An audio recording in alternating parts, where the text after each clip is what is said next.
सभी मानव भाइयों का एवं दर्शकों का एक बार फिर से सत्य टू ईमान चैनल पर यह संजय मानव स्वागत करता है, वेलकम करता है।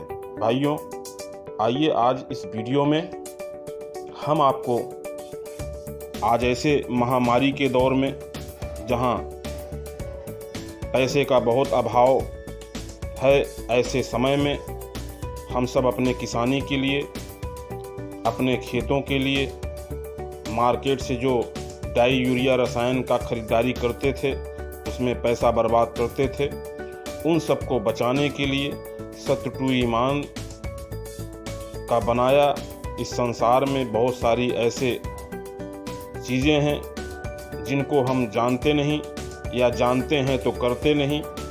तो आइए जाना जाए कि कैसे खाद बनता है और खाद बनाने का यह फार्मूला हम सीखकर अपने खेतों में इसका उपयोग करें, रसायनों से बचें, पैसे की बर्बादी से बचें। आइए इस वीडियो को देखते हैं। हमारे देश में ज्यादातर लोग किसान हैं। आज इनमें से कई किसान अपने और अपने परिवार के सही पालन पोषण के लिए पर्याप्त आमदनी नहीं कमा पा रहे। हमने हमारे किसानों को सक्षम बनाने के लिए एक तरीका ढूंढ निकाला है, एक ऐसी तकनीक जिससे वे बिना किसी खर्चे के अपने खेतों के लिए खुद खाद बना सकते हैं, सिर्फ 18 दिनों में। आज हमारे किसानों की लगभग सारी आमदनी रासायनिक खाद, बीज, कीटनाशक और डीजल खरीदने में चली जाती है। लेकिन अपनी खाद खुद बनाकर कठिन से कठिन क्षेत्रों में काम करने वाले किसान अपनी आमदनी 10 गुना तक बढ़ा सकते हैं और इसके फायदे पहले ही इस्तेमाल से दिखने लगते हैं। आश्चर्य की बात यह है कि शिवंश खाद से उपज में 15 से 40% की बढ़त होती है, सिंचाई में 50% तक कम पानी लगता है, फसलों को बीमारियों से लड़ने की ताकत मिलती है, जिससे कम रासायनिक कीटनाशकों की जरूरत होती है। यूरिया, एमओपी और डीएपी का इस्तेमाल नहीं करना पड़ता और साथ ही हमारी जमीन ज्यादा उपजाऊ बनती है, जिससे न सिर्फ हम बल्कि हमारी आगे आने वाली पीढ़ियां भी खेती करके अच्छे से जीवन यापन कर सकती हैं।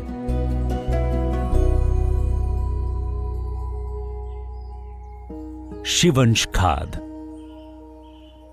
ये खाद 3 तरह की सामग्रियों से बनती है: सूखी सामग्री, हरी सामग्री और गोबर। इन सामग्रियों को सही मात्रा में मिलाने से बिना किसी खर्चे के एक बेहतरीन खाद तैयार की जा सकती है, वो भी सिर्फ 18 दिनों में। अच्छी खाद बनाने के लिए इसके ढेर को 7 बार पलटना पड़ता है। खाद को बनाने के 4 दिन बाद पहली पलटाई करें, इसके बाद हर दूसरे दिन पलटाई करें। सामग्रियां: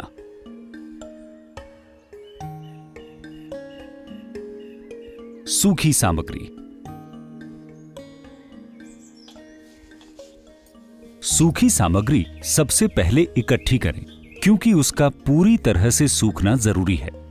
इसमें सूखी घास या खरपतवार, भूसा, लकड़ी के छोटे टुकड़े, सूखी पत्तियां या पौधों का कोई भी सूखा हिस्सा इस्तेमाल किया जा सकता है। हरी सामग्री। खाद में जाने वाली हरी सामग्री ताजा होनी चाहिए।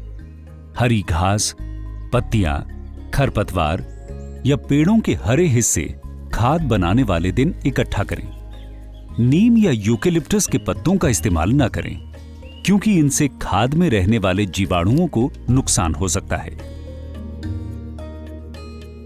गोबर। नाइट्रोजन का सही मात्रा में होना हमारी खाद की गुणवत्ता के लिए बहुत जरूरी है। गोबर जितना ताजा होगा, उतना ही ज्यादा उसमें नाइट्रोजन होगा।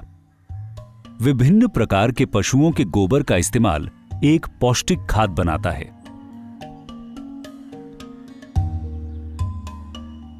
तैयारी। खाद को बनाने के लिए एक सूखी और छायादार जगह चुनें। इस जगह में पानी और पानी के निकास की सुविधा होनी चाहिए। साथ ही खाद के ढेर के आसपास चलने की जगह होनी चाहिए। बेहतर है कि खाद का ढेर घर या खेत के पास बनाया जाए। सूखी और हरी सामग्री को लगभग 2 इंच के आकार में काटें। इसके बाद सारी कटी हुई सामग्री और गोबर को खाद बनाने की जगह पर जमा कर लें। खाद बनाने से पहले जरूरी साधन जमा कर लें। 10 लीटर का तसला, जाली, बांका या काटने का साधन, प्लास्टिक शीट या तिरपाल। विधि: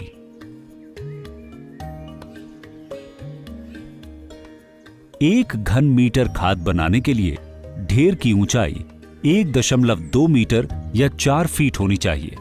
इससे छोटा ढेर बनाने से सही मात्रा में गर्मी पैदा नहीं होगी। ढेर की चौड़ाई भी 1.2 मीटर या 4 फीट होनी चाहिए।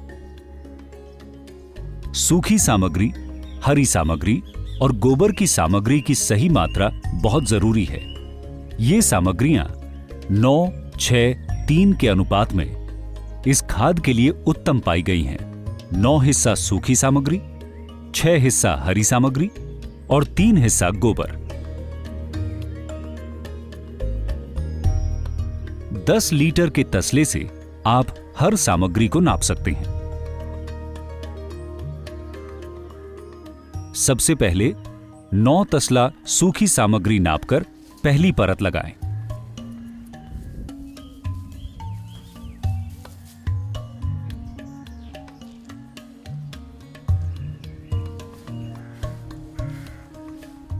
अब 1.5 तसला पानी पूरी परत पर बराबर से छिड़कें। अगर आप धान के भूसे का इस्तेमाल कर रहे हो तो उसे पानी से पहले से भिगोकर रख सकते हैं। इससे सूखी सामग्री की परत पर हर बार पानी डालने की जरूरत नहीं पड़ेगी। अगले परत के लिए 6 तसला हरी सामग्री भूसे के ऊपर डालें।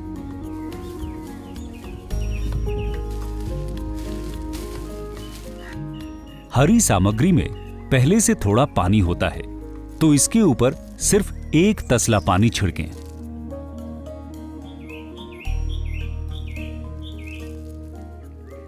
अब 3 तसला गोबर हरी परत के ऊपर डालें।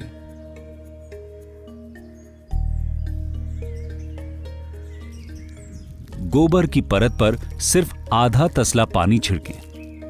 ज्यादा पानी डालने से पानी और गोबर मिलकर बह जाएंगे और ढेर में नाइट्रोजन की मात्रा कम हो जाएगी। अभी तक की विधि में आपने देखा, पहली परत में 9 तसला सूखी सामग्री, दूसरी परत में 6 तसला हरी सामग्री, फिर तीसरी परत में 3 तसला गोबर और हर परत के बाद पानी। इसके बाद सूखी, हरी और गोबर की परतें दोहराते जाएं जब तक ढेर 4 फीट ऊंचा न हो जाए या लगभग कंधे तक।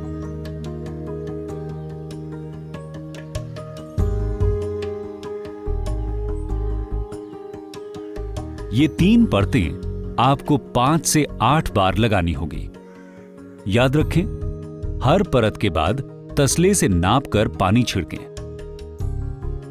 4 फीट ऊंचा ढेर बनने के बाद ढेर को पूरा करने के लिए इसे सूखी सामग्री की एक परत से ढक दें और थोड़ा पानी छिड़क दें। बस गोबर की परत को ढकने लायक सूखी सामग्री की जरूरत है। अगर ढेर के नीचे हल्का पानी निकल रहा है तो ढेर में पानी की मात्रा सही है। इसके बाद ढेर को तिरपाल या प्लास्टिक की शीट से ढक दें। खाद में मौजूद सूक्ष्म जीवों की रक्षा के लिए यह जरूरी है। खाद को बिना जाली के बनाने के लिए पूरी विधि भी ऐसी ही है। बस ढेर 1 फुट ज्यादा चौड़ा रखें और परतें बनाते समय किनारों को अच्छे से दबाते रहें, जैसा कि मिट्टी की दीवार बनाने के लिए करते हैं। इससे ढेर स्थिर रहेगा और गिरेगा नहीं।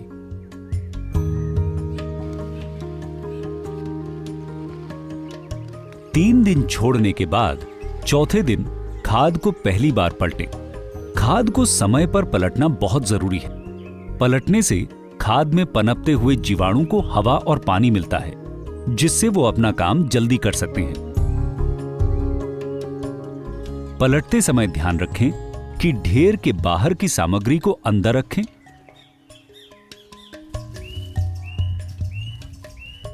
और अंदर की सामग्री से बाहर की परत बनाएं। अंदर का बाहर, बाहर का अंदर। खाद को पलटने से पहले हर बार अंदर की सामग्री का तापमान और नमी की जांच करें। ढेर कुल 7 बार पलटा जाएगा।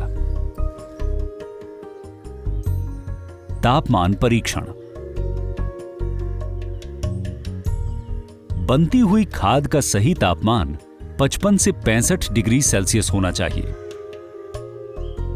तापमान की जांच करने के लिए अपने हाथ से कोहनी तक गड्ढा करें और हाथ अंदर की तरफ डालें। अगर आप अपना हाथ अंदर आराम से रख पाएं, तो ढेर का तापमान कम है। अगर आप हाथ अंदर तक ले जा पाएं, पर गर्मी की वजह से वहां रख न सकें, तो तापमान सही है। निचोड़ परीक्षण। नमी की जांच करने के लिए ढेर के अंदर से मुट्ठी भर सामग्री लेकर दबाएं। अलग अलग जगह से सामग्री निकालकर जांच करें। हमें देखना है कि खाद को हाथ से दबाने से पानी कितना निकलता है।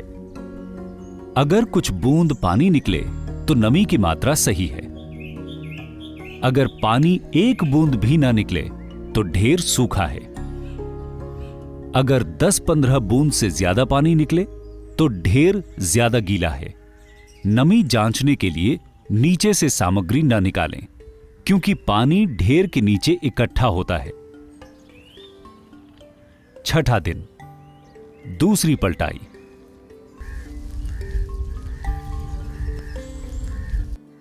छठे दिन ढेर को पहले की तरह पलटें। हर बार पलटने से पहले अंदर की सामग्री का तापमान और नमी की जांच करें। हर दूसरे दिन इसे पलटना जरूरी है। कम से कम 4 बार पलटने तक तेज गर्मी बनी रहनी चाहिए।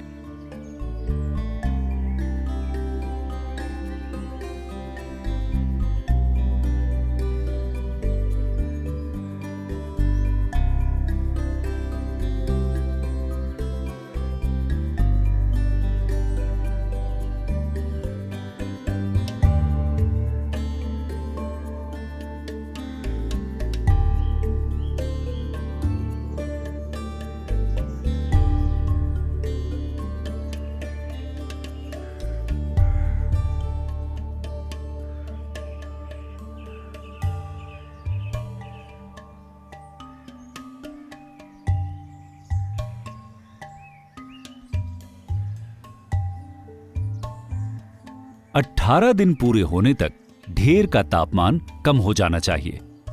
इससे पता चलता है कि खाद तैयार है। अगर तापमान कम नहीं हो या पानी की मात्रा ज्यादा हो तो ढेर को कुछ दिन और पलटें। सूखने और ठंडे होने के अलावा आप देखेंगे कि तैयार खाद का रंग गहरा हो जाता है।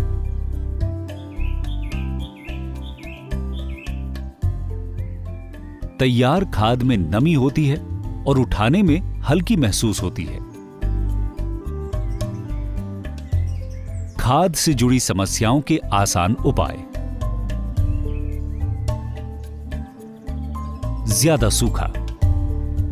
अगर खाद के ढेर की सामग्री सूखी लगे तो पलटते समय पूरे ढेर में पानी तब तक छिड़कें जब तक खाद नमी की जांच में खरान ना उतरे। मुट्ठी भर खाद से 10 से 15 बूंद पानी निकलना चाहिए।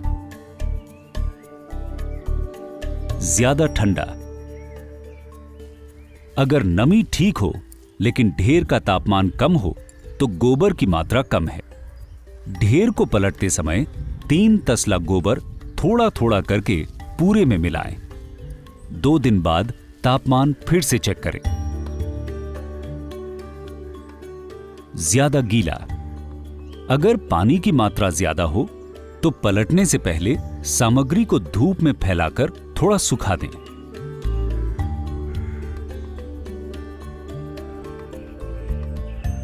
ढेर को हल्की ऊंचाई पर बनाएं, जिससे बरसात के समय खाद के पास पानी इकट्ठा न हो। ध्यान रखें कि प्लास्टिक शीट या तिरपाल में छेद न हो।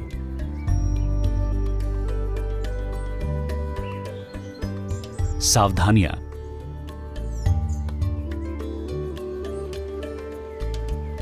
बिच्छू और सांप खाद के पास समय समय पे आ सकते हैं। प्लास्टिक की शीट या तिरपाल को निकालते समय सावधानी बरतें।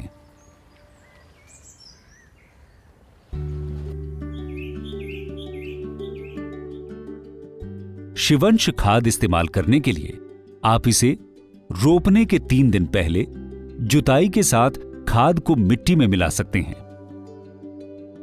फसल बुआई के समय डाल सकते हैं या खड़ी फसल पर ऊपर से छिड़क सकते हैं। शिवंश खाद को 3 महीने तक किसी सूखी छायादार जगह पर ढककर रखा जा सकता है। अगर खाद 1 महीने से ज्यादा रखी हुई है तो इस्तेमाल करने के 1-2 दिन पहले उसमें थोड़ा पानी छिड़ककर उसकी पलटाई कर दें। इससे खाद के सूक्ष्म जीव फिर से जीवित हो जाएंगे। खाद को खेत में डालने के बाद उसे सूखी मिट्टी या सूखी सामग्रियों से ढक दें ताकि उस पर सीधी धूप न पड़े।